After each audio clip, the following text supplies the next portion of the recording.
Often in problem solving, you could do the right things in the wrong sequence and not solve the problem, or get stuck along the way.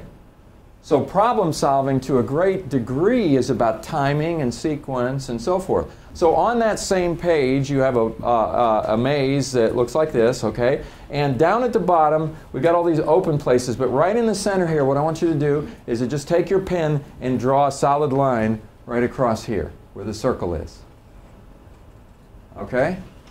Now that you've done that, and again, you can do this individually or as a group or whatever you want to do, but it's pretty simple. I want you to just draw a path from A to B.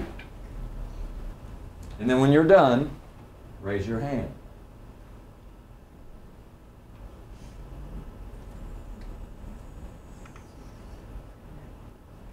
Okay? All right. Okay, so it looks like most of you are done. How many of you got a solution that looks like this? Okay, a lot of people. How many of you got a solution that looks like this? Robin? Okay. Robin, why did you decide to do this? Because you didn't say to go through the maze. Okay, these were your instructions. Okay, for those of you who drew something like this, why did you draw it like this and not like this? Why?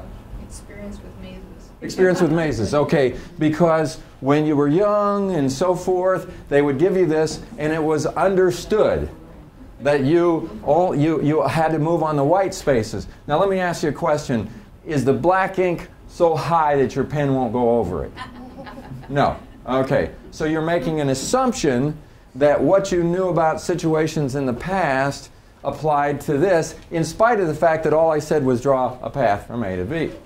But you had to draw a line in there. Oh, see, now you're making an assumption from that, right? You're saying that if I told you to draw a line, that must mean that that must be important. And that's why I did it, okay?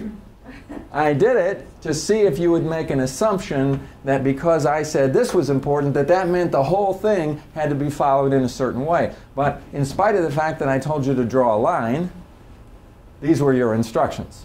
We were influenced. You were influenced. Okay. Now, let's think about as we solve problems and follow procedures and so forth, there is often a tendency to make assumptions based on what? Past experience. Based on how we've done things in the past, how we assume things need to be done. The problem with assumptions is that we can have whole groups, we can have a whole hospital making certain assumptions. And Sean, you were talking about creativity. And the whole concept of creativity is about testing assumptions and saying, do we really have to do it this way? Why?